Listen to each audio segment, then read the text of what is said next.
para ver como este chamaria. E o nome que o homem desse a todos os seres viventes, esse seria o nome deles. Deu nome o homem a todos os animais domésticos, às aves dos céus e a todos os animais selváticos. Para o homem, todavia, não se achava uma auxiliadora que lhe fosse idônea.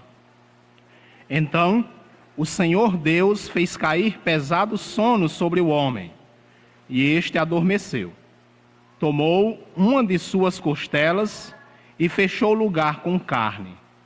E a costela que o Senhor Deus tomara o homem, transformou-a numa mulher e lhe a trouxe.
Os amados podem se assentarem. O casamento é instituição divinamente estabelecida, tem sua origem desde o início do universo. A Bíblia em Gênesis 1, como acabamos de ler, descreve não somente a criação do universo, céus, terra, luz, terra seca, plantas, astros, os animais celestes, os animais aquáticos, os animais terrestres, E finalmente o homem, muito mais do que bicho inteligente, o ser humano foi feito imagem e semelhança de Deus. O homem tem qualidade e função infinitamente acima do restante da criação. O texto bíblico explica mais acerca da criação do homem, ao observar mais um toque final. As sagradas letras dizem: não é bom que o homem esteja só. Far-lhe-ei uma auxiliadora que lhe seja idônea. Então, Deus criou a mulher. A mulher foi criada para completar, corresponder e complementar o homem. O texto bíblico está recheado de ricos detalhes didáticos. Longe de ser criatura distinta, isso é outro ser de outra qualidade. A mulher foi formada do homem. Deus fez cair pesado sono no homem, tirou uma parte do seu lado, e desta peça de carne e osso, Deus formou a mulher.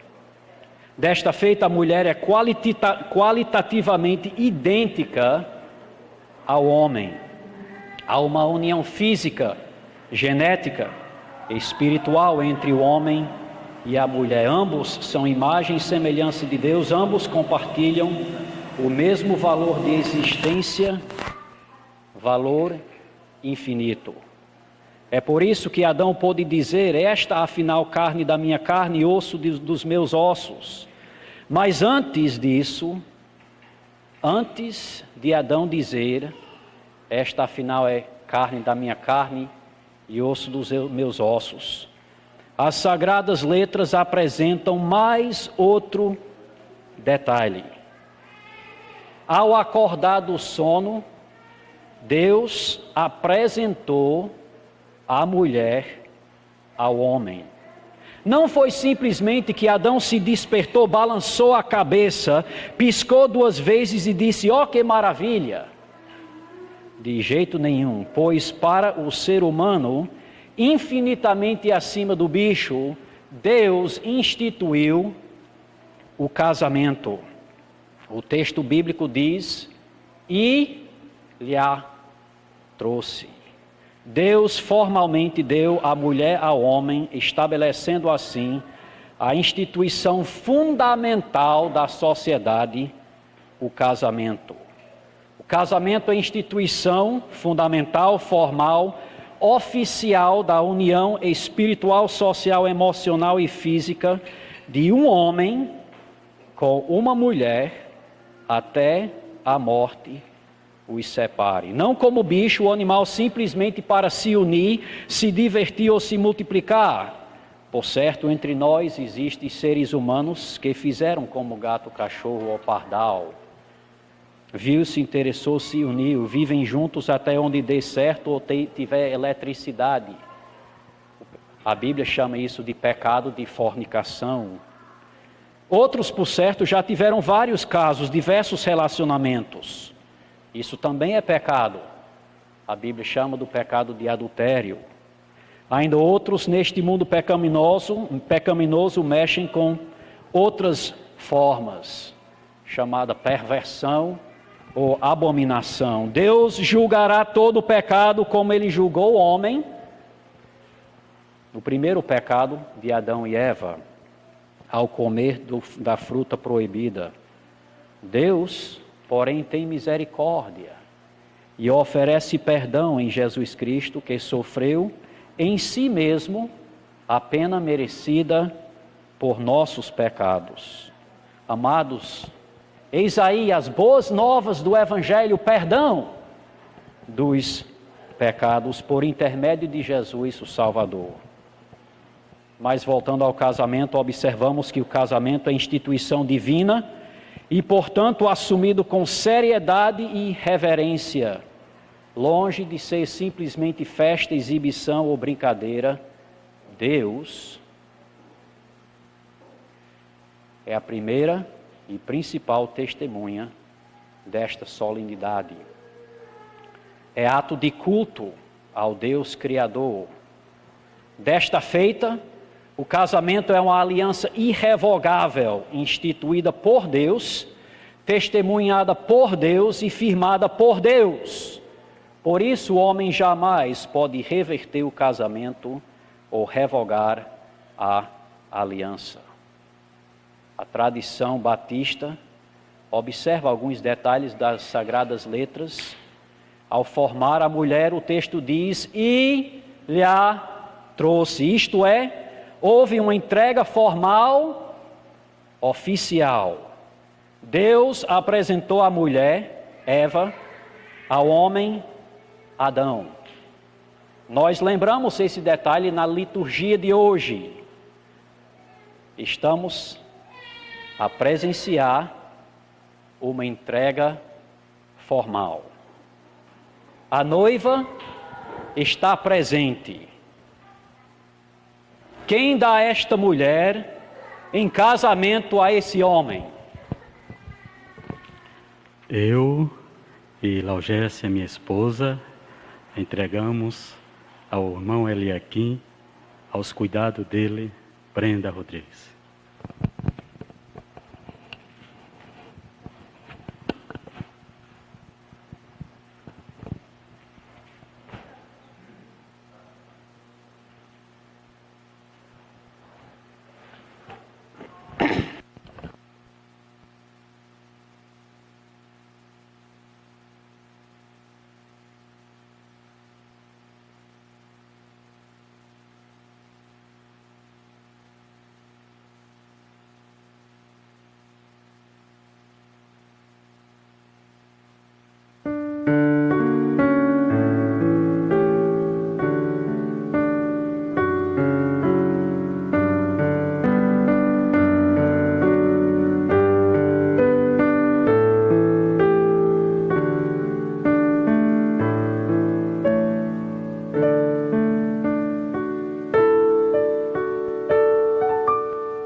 Como ato de culto, cantamos todos juntos o hino do Voz e Melodia número 420, Perfeito Amor.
Eliaquim,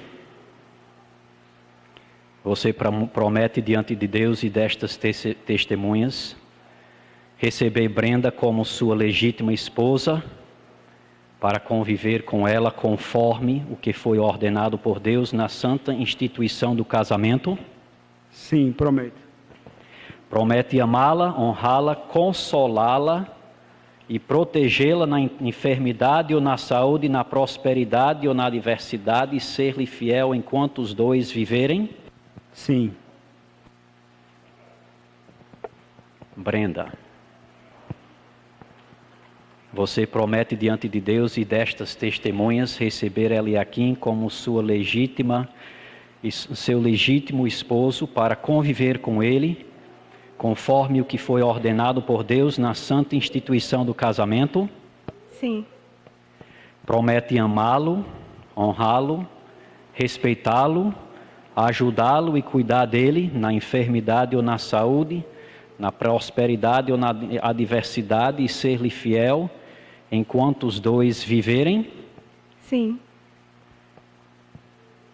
À luz da sua disposição, daremos continuidade com algumas instruções bíblicas, seguida pelo simbolismo das alianças. Convido a quem quiser acompanhar na sua Bíblia, no texto das Sagradas Letras, de Efésios capítulo 5.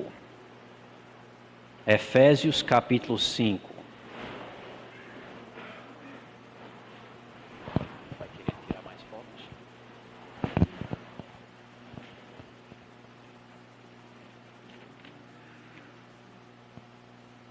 Tá certo?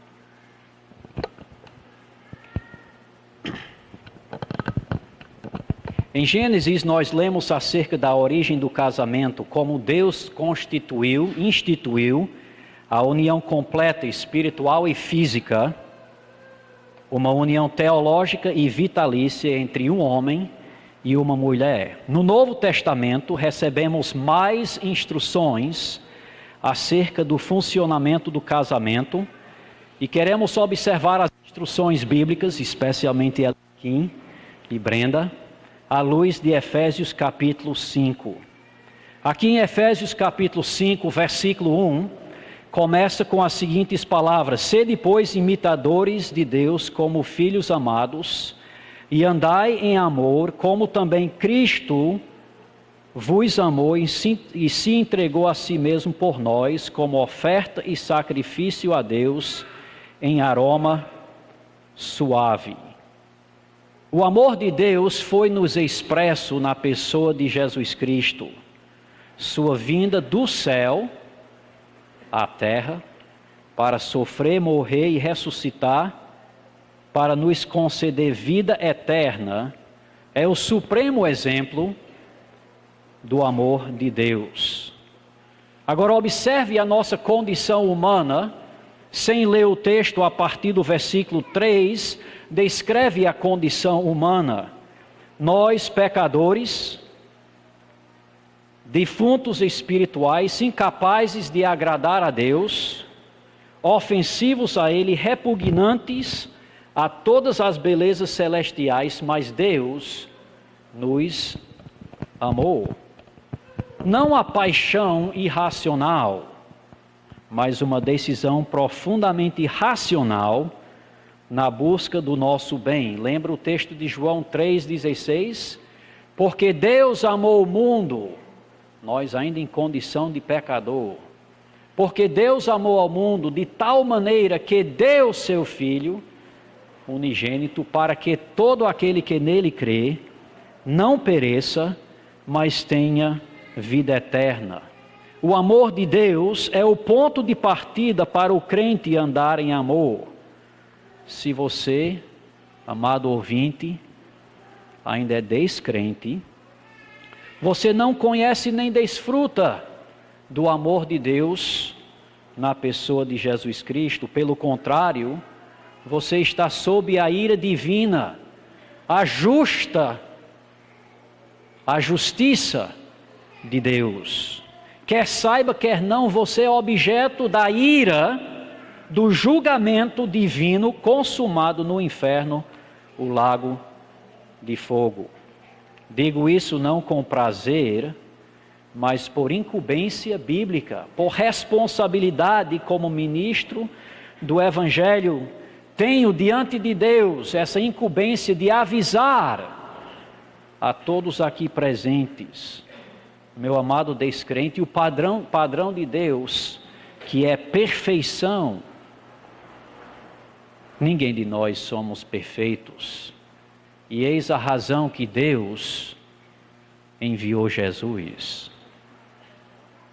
Não somente tenho a incumbência de descrever, de esclarecer o padrão justo de Deus, mas também tenho o privilégio de falar do perdão de Deus. Isso é salvação pela fé na morte e ressurreição de Jesus.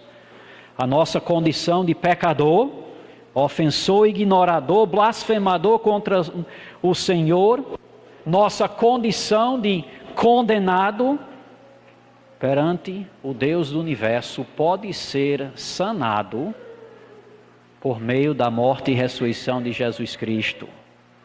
Sua decisão: vai clamar por misericórdia divina por meio de Jesus, ou vai continuar a confiar numa mentira da sua própria justiça ou a média?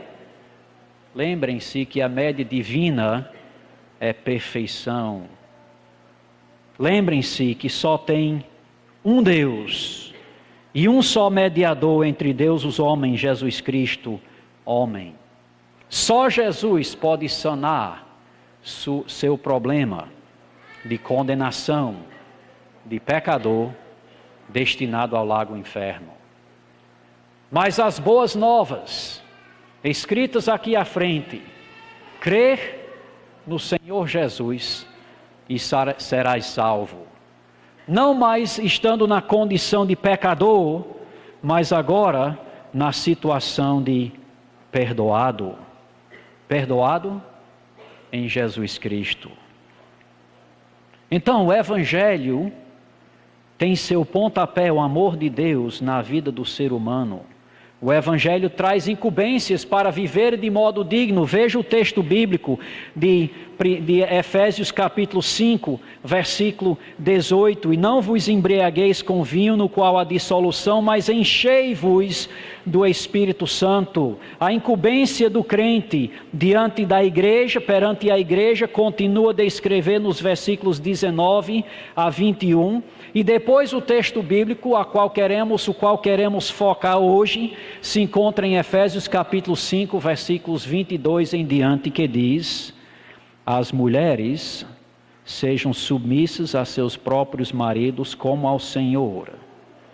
Porque o marido é o cabeça da mulher, como também Cristo é o cabeça da igreja, sendo este mesmo Salvador do corpo. Como, porém, a igreja está sujeita a Cristo, assim também as mulheres sejam em tudo submissas a seus maridos. A esposa crente, Brenda, é exemplo da submissão que todo crente deve ter, submissão essa que devemos a Jesus.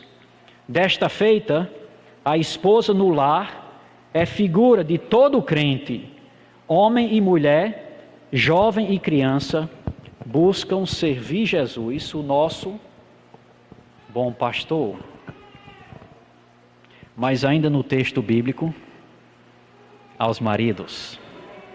E vejam que o texto bíblico aos maridos não são 3 versículos, mas 8 versículos. E é interessante que esses 8 versículos dirigidos aos maridos não falam da autoridade exercida no lar. Fala, pelo contrário, acerca do amor que o marido deve à esposa. Veja o texto bíblico, Efésios capítulo 5, versículo 25 em diante. Maridos, amai vossas mulheres como também Cristo amou a igreja e a si mesmo se entregou por ela, para que a santificasse, tendo-a purificado por meio da lavagem de água pela palavra, para apresentar a si mesmo igreja gloriosa, sem mácula, nem ruga, nem coisa semelhante, porém santa e sem defeito. Veja que esse texto intercala entre a responsabilidade do marido para com sua esposa e o papel de Jesus com a igreja. Continuando o texto, versículo 28, assim também, os maridos devem amar as suas mulheres como a seus próprios corpos. Quem ama a sua esposa, a si mesmo se ama, porque ninguém jamais odiou a sua própria carne, antes a alimenta e dela cuida, como também Cristo o faz com a igreja, porque somos membros do seu corpo. Eis porque deixará o homem o seu pai e a sua mãe, e se unirá à sua mulher, e se tornarão os dois uma só carne.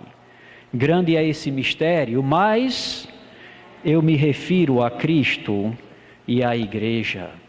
Então o casamento, o relacionamento entre o marido e a mulher é uma figura de um relacionamento ainda mais profundo e ainda mais extenso, a união entre o crente e a igreja.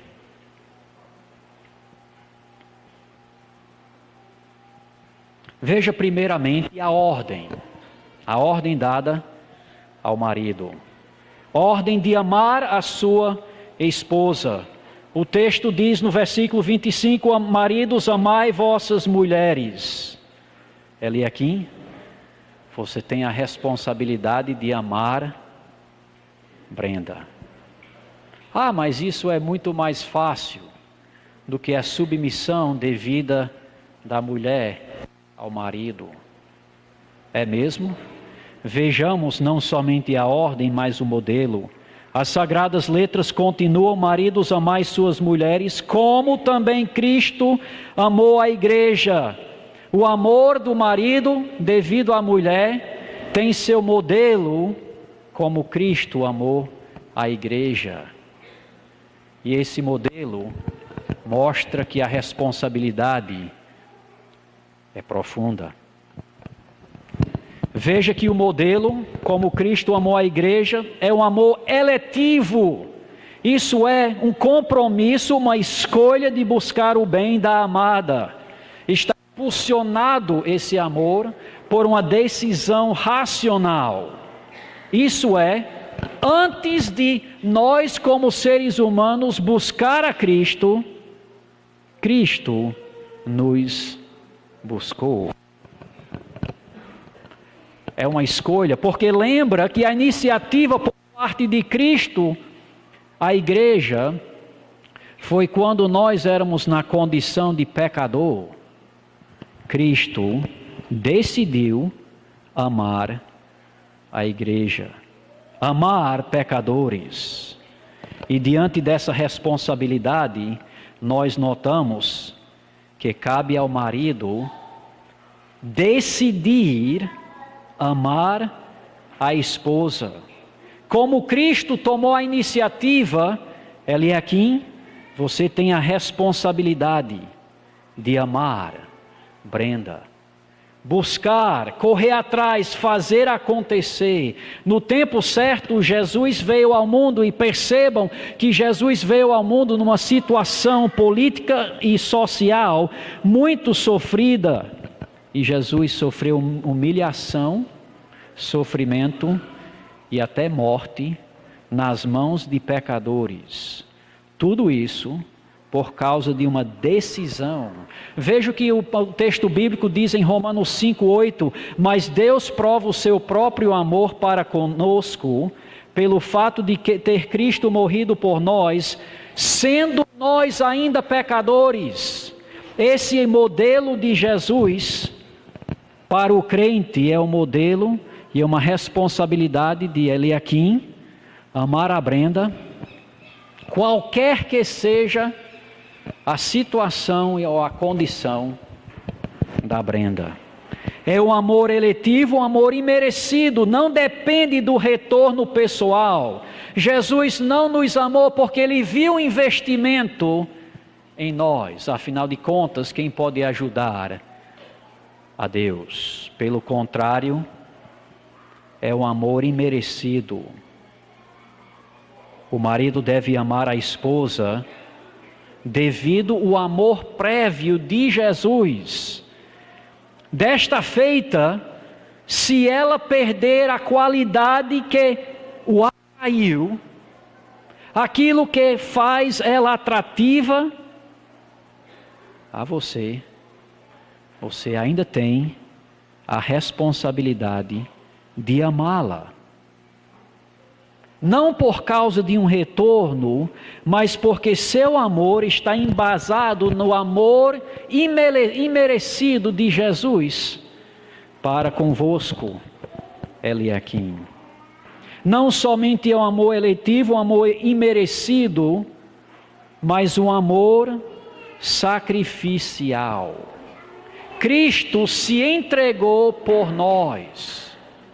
Isso significa, Eliaquim, que daqui para frente sua vida está dedicada para o bem da Brenda.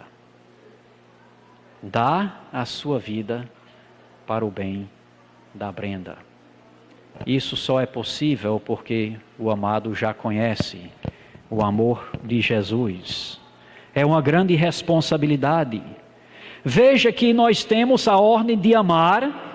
O texto diz: maridos, amai vossas mulheres, e o modelo como Cristo amou a igreja e a si mesmo se entregou por ela. E agora nós observamos o propósito imediato, versículo 26, para que a santificasse, tendo-o purificado por meio da lavagem de água pela palavra. Intercalando aqui a responsabilidade do marido para com sua esposa e o papel de Jesus para com a igreja, nós notamos que Jesus se entregou para a santificação do crente. Como se dá essa santificação? Lavagem de água pela palavra. O amor do marido diz que ele é responsável para o bem-estar da esposa. Aliás, ele deve promover o crescimento espiritual da sua esposa. Não somente o aspecto físico e material, que é o que nós geralmente enfatizamos na sociedade moderna, mas a responsabilidade fundamental é a responsabilidade espiritual. Desta feita, o marido crente é o pastor da família.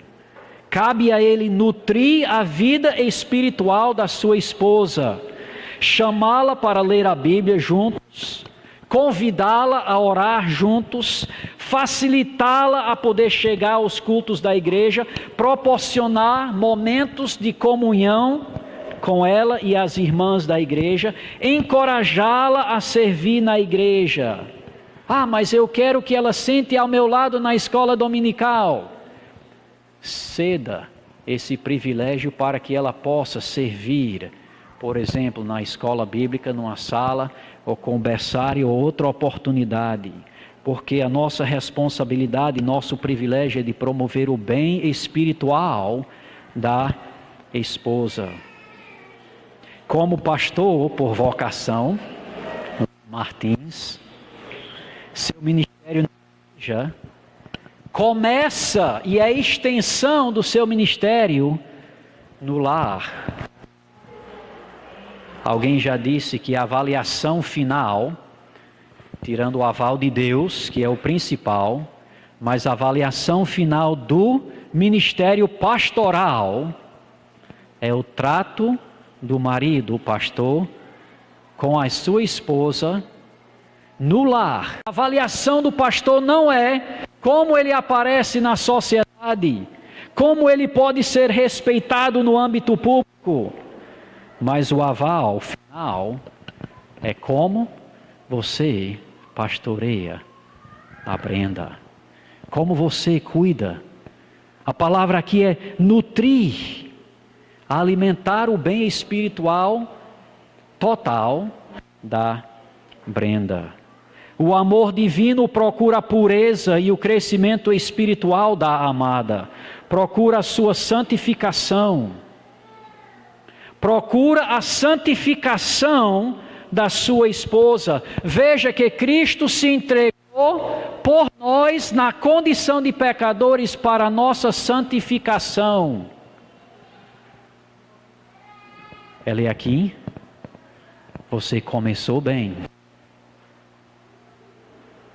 ao não antecipar o casamento.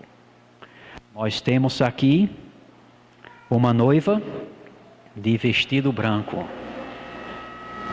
Isso não é somente uma tradição, mas tem simbolismo da escolha de procurar o bem espiritual, a santificação da sua noiva, que é figura do que Cristo faz com o crente na igreja, procura nosso bem-estar espiritual, nosso crescimento espiritual.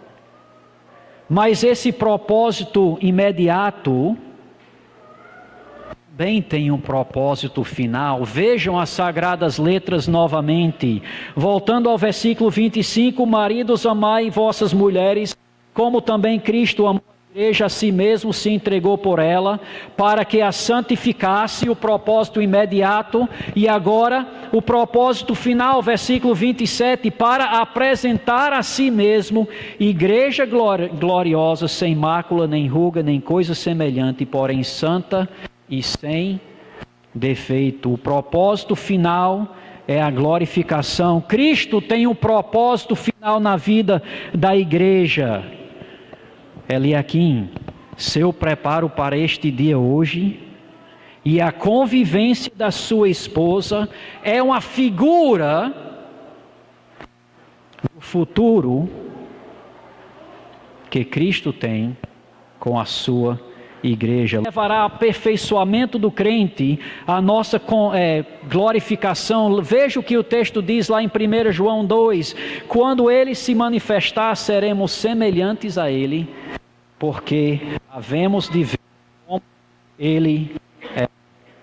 O casamento desta feita é uma união irrevogável, como a união do crente com a igreja, e encena a figura, o casamento encena a figura de Cristo com a sua igreja. Eliaquim e Brenda, que Deus abençoe seu novo lar para glorificar a Deus por meio de sua expressão de submissão como crente é submisso ao nosso bom pastor, ao ser um modelo de amar como Jesus ama a sua igreja, e que Deus também abençoe os amados para serem bênção à sociedade e à igreja do Senhor Jesus Cristo.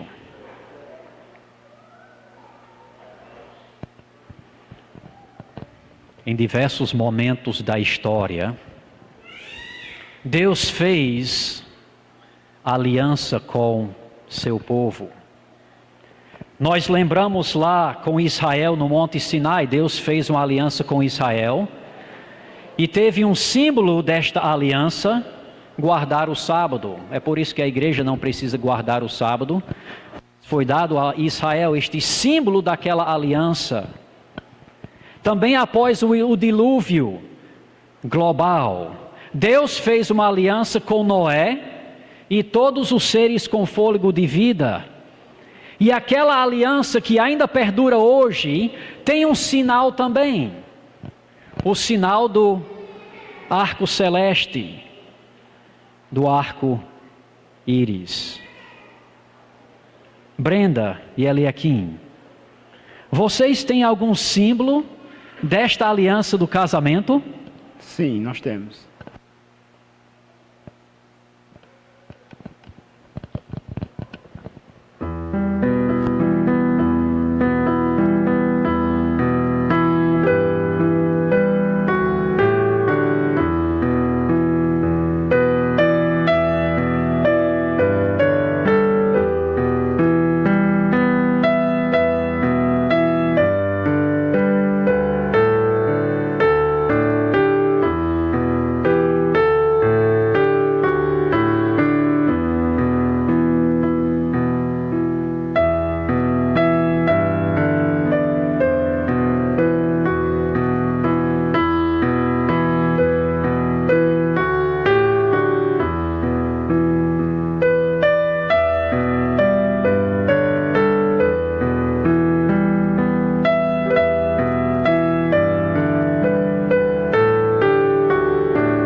se chama esse objeto uma aliança.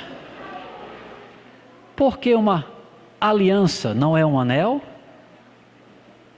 O objeto anel é intercambiável com o simbolismo aliança. E no ritual que nós temos, essa troca de alianças é um símbolo visível e permanente da aliança que vocês estão para fazer. Eliakim, quer repetir comigo? Com esta aliança, eu me caso com você. Eu me caso com você. Por este ato, declaro diante de Deus e das testemunhas, que recebo você como minha esposa e que serei fiel esposo. Como minha esposa e serei fiel esposo.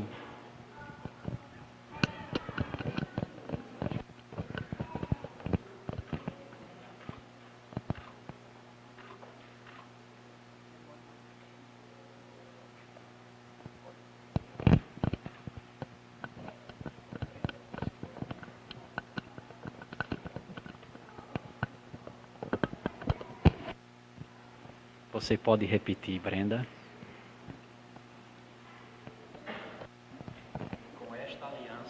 Com esta aliança, eu me caso com você.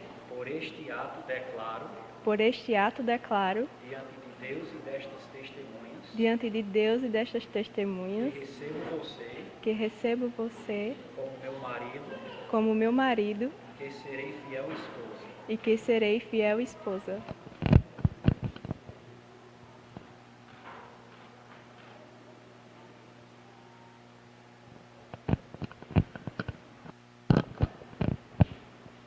Visto que vocês já declararam sinceramente o desejo de se unirem em matrimônio, e por meio destes votos perante Deus e destas testemunhas, e já cumpriram suas responsabilidades diante das autoridades civis e, acima de tudo, diante de Deus, firmados com esse simbolismo da troca de alianças, como ministro de Evangelho, eu os declaro marido e mulher em nome do Pai, do Filho e do Espírito Santo. Portanto, o que Deus uniu, jamais pode alguém se separar.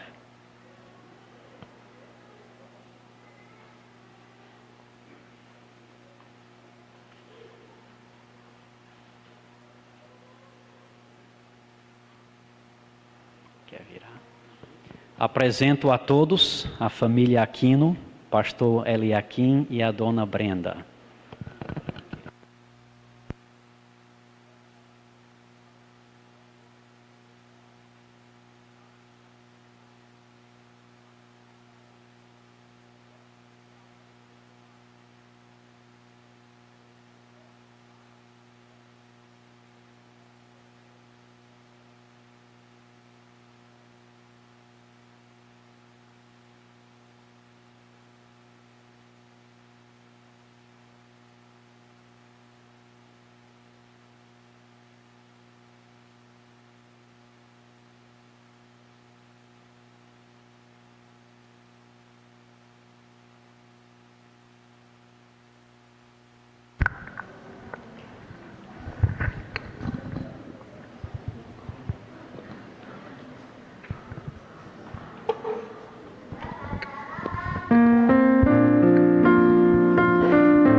Eliakim.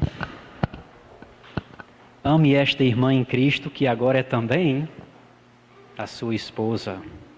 Ame ela a modelo de Cristo, dê sua vida, seus esforços, sua devoção, ao cuidá-la, protegê-la, sustentá-la e proporcionar um contexto para ela poder se desabrochar no seu novo lar. Brenda, que Deus abençoe a senhora neste novo lar, ao ajudar seu marido com o apoio do lar, ao confortá-lo e fazer de sua residência um refúgio da batalha e uma base de ministério, tudo para a glória de Deus. Vamos orar? Soberano Criador dos céus e da terra, que nos abençoou com a instituição do casamento, que não somente concede vida física, mas vida espiritual. Senhor Deus, rogamos as tuas bênçãos sobre este novo lar, que o Senhor abençoe pastor Eliakim e dona Brenda, para que possam glorificar ao Senhor ao encenar a bênção da união do crente com Cristo. Que o Senhor os proteja de todo o mal dentro dos próprios corações, que o Senhor proteja de todo o mal, do maligno e deste mundo, e que este lar seja abençoado, que este lar seja um agente de bênção para este mundo, que este lar também seja um meio de bênção e edificação da tua igreja, a comunidade dos crentes. Louvamos ao Senhor por tudo isso, em nome de Jesus. Amém. Pastor Eliakim e dona Brenda.